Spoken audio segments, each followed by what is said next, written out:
They are iconic Nigerian billionaires, and there is Tony Elumelu, known as Nigerian cowboy of banking. Tony Elumelu is the only one of the very few Nigerian billionaires who built his empire from scratch, and the story of how he did it was so mind-blowing that the Harvard Business School had to publish a special case study on his legacy. Stay with us as we walk you through the story of how an ordinary salesman went from taking over a dying bank and Nigeria's biggest hotel to building one of the largest business empire in Africa.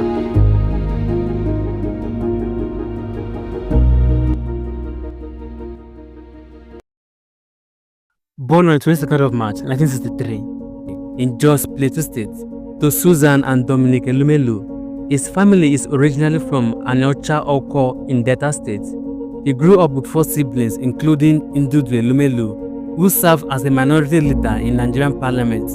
Tony Elumelu started out in Jos in the northern part of Nigeria, the same region where successful billionaires like Aliko Dangote and Rabi Samad of Boa Group began their childhood. A family of 5 children were neither rich nor poor, but narrowly gave Tony the opportunity to not only be educated, but to complete his education up to the university level. Courtesy of his parents, Tony attended his primary education at the prestigious St. Patrick's School in Jos, but had to travel down to the south region of the country for secondary education, which he completed at the Federal Government College of Warri in Delta State, his original home state. This strategic choice of location helped young Tony Elumelu experience life in southern Nigeria, which not only balanced his worldview but also made him hungry for more explorations. Following his completion of his secondary education, Tony decided to further his studies in the Middle Belt region, where he gained admission to study economics at the Ambrose Ali University, formerly known as the Bende State University in Edo State. He graduated with a lower second class, which he later used to pursue a master's degree in the same economics at the University of Lagos. Just like every other fresh Nigerian graduate, Tony quickly applied for the National Youth Service Program and was opportune to work at the Union Bank, a popular commercial bank in the country at that time. It was there that Tony got his first experience in the banking industry and developed a special interest in the business of finance and accounting. But unfortunately for the young Tony, everything quickly ended as it had begun, with Tony having to leave the company at the end of his 1-year service program without any offer from the bank to retain his position. This may have broken young Tony Elumelu's heart and crashed his dream in the banking sector, but the underdog had to move on.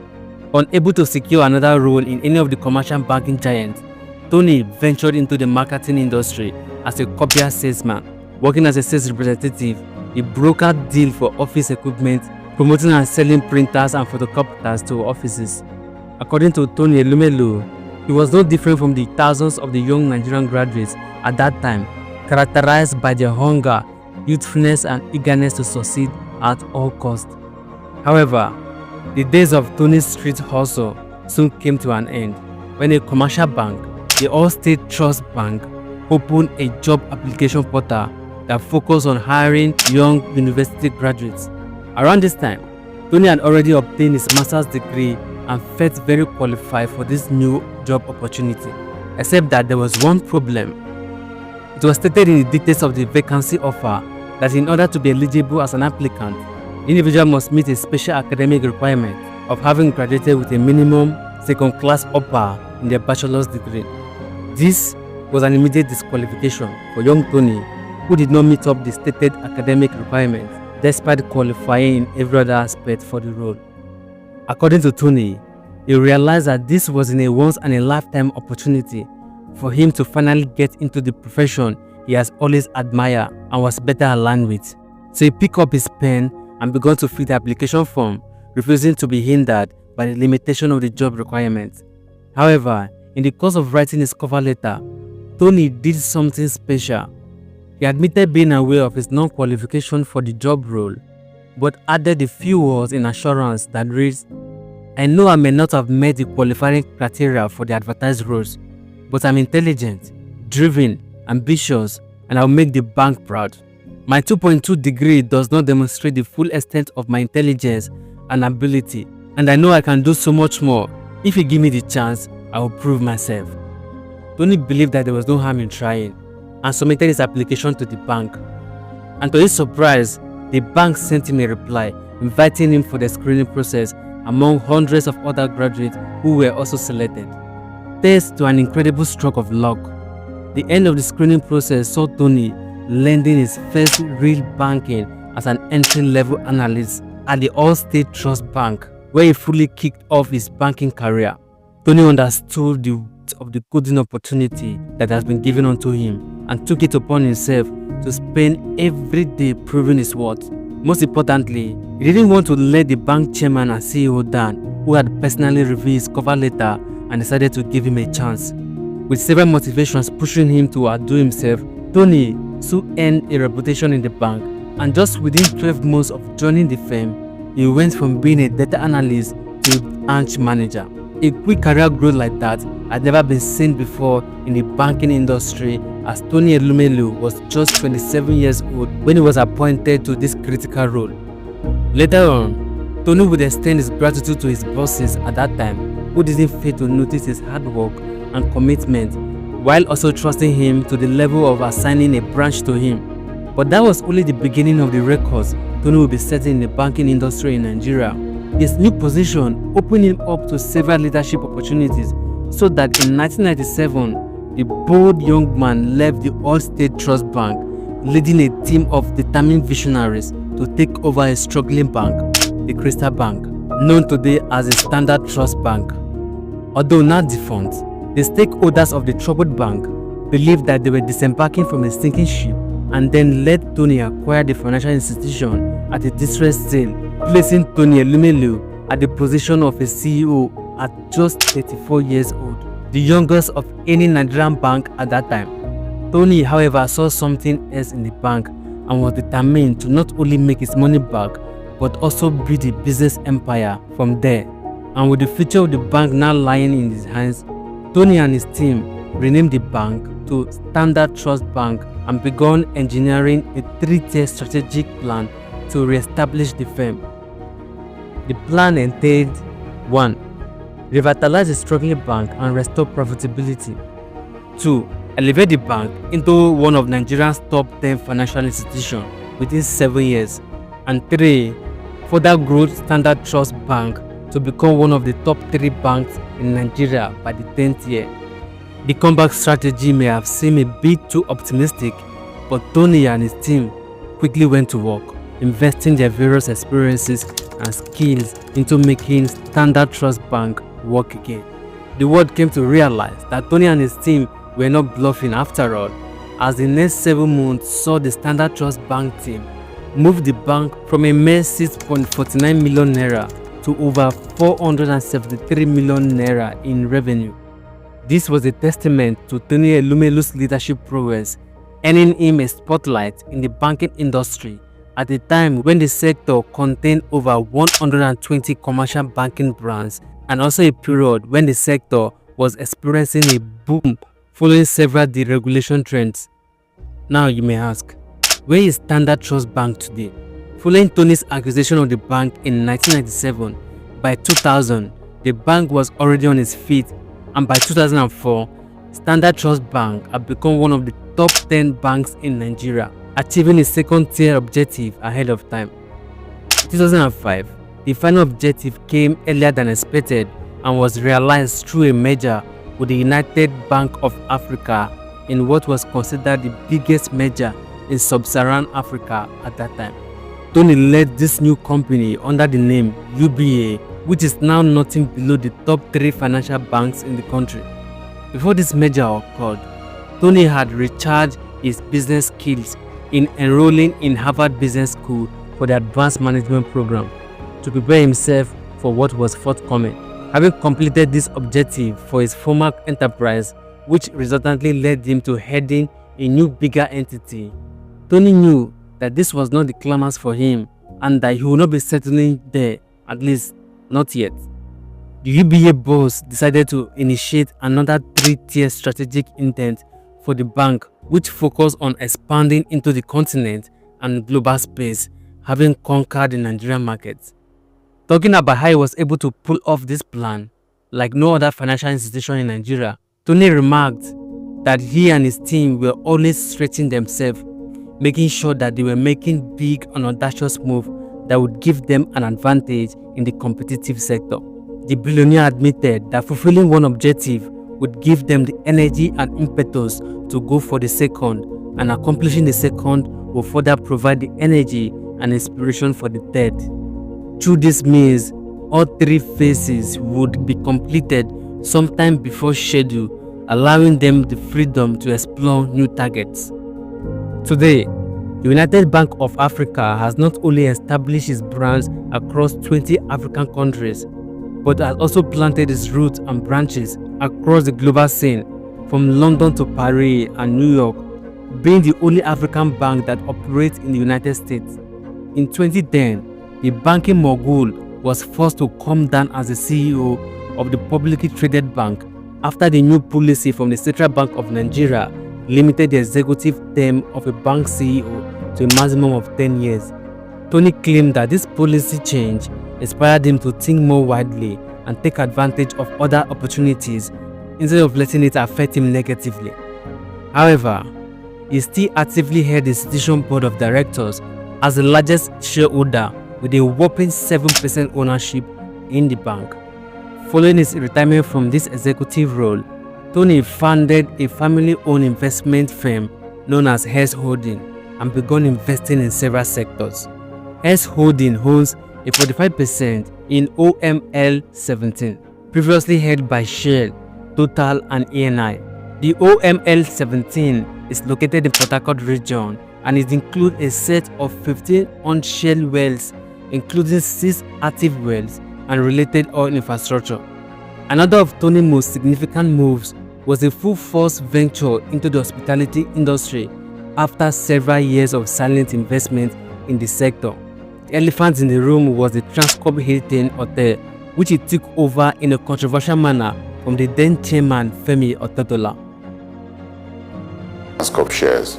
No, I think first, Femi Otedola is my very good friend. That's good to know. There are only 2 people I follow on the Instagram, my wife and Femi Otedola. That tells you the level of friendship that we have.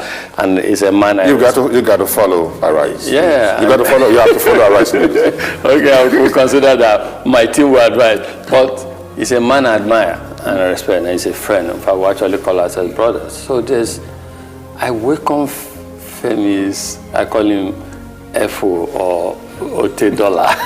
I welcome his investment in Transcorp. Yeah. That is what we want. I mean, come on. People get sentimental and emotional at times for no reason. But two of you are in similar business. He's into power business, you're into power business as well. Time, what's wrong? There can be cross-holdings.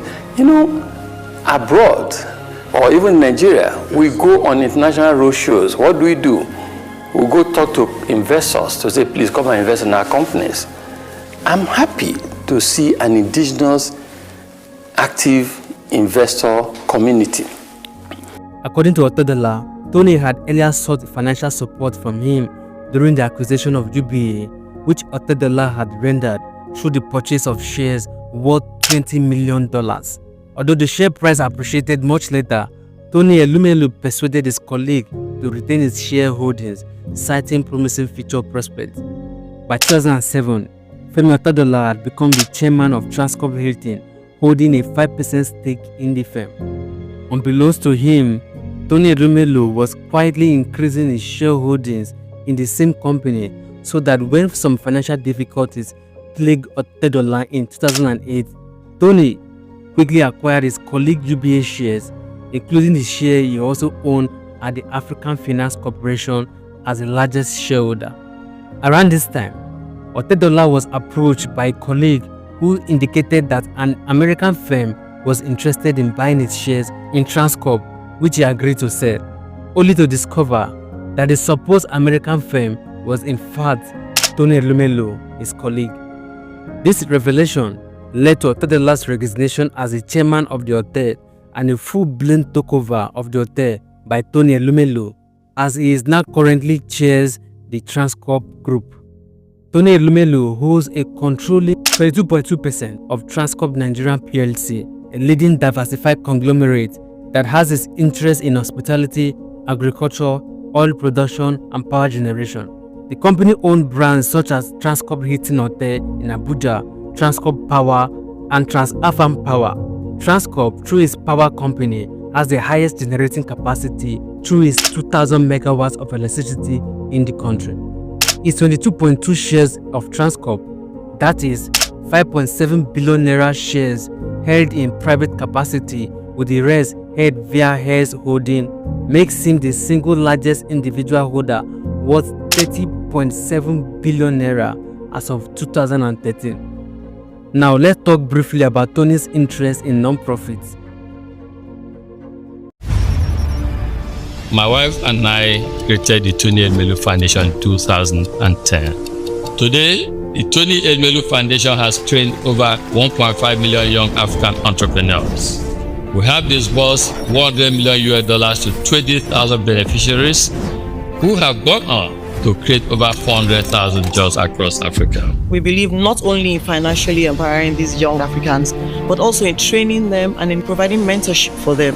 Today, I'm the second largest employer of labor in the private space of Sokoto State of Nigeria. Our mission at Space is to empower youth and create technology-oriented opportunities worldwide. We're driving poverty eradication, we're catalyzing job creation, and we're also ensuring inclusive economic empowerment. Because the future of Africa is in your hands. The Tony Elumelu Foundation, empowering African entrepreneurs. Tony registered the Tony Elumelu Foundation in 2010. The foundation aiming to promote entrepreneurship in Africa by offering opportunities and financial assistance to young African entrepreneurs.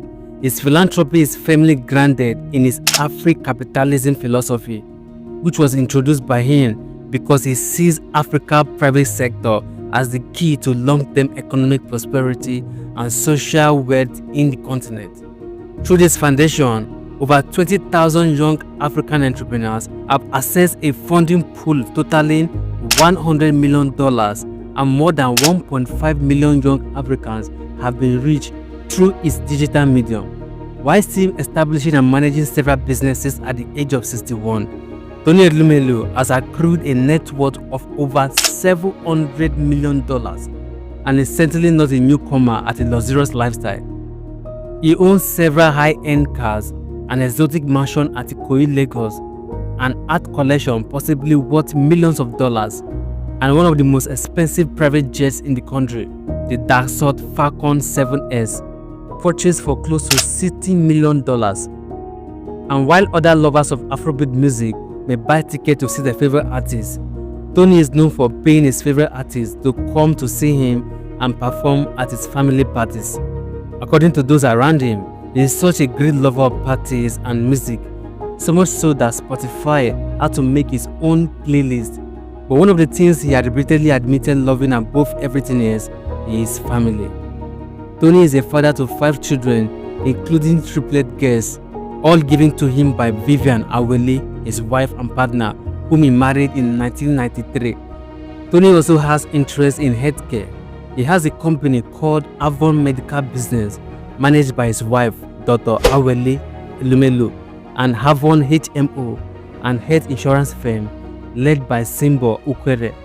Without a doubt, Tony Elumelu is a man who recognizes opportunities and had used them to build the war chest of resources for him and his family.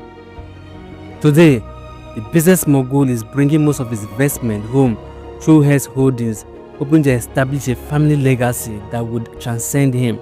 Talking about how he was able to achieve a lot at such a young age, having started from nothing, Tony exclusively blamed his success on 2 things: hard work and luck. According to him, he has personally experienced how these 2 things can change a man's life. What if the chairman of Crystal Bank had not paid attention to him? He would recount, proving that sometimes a little bit of luck here and there is all it takes for a person's hard work to finally pay off. And Tony Elumelu is a testament to this.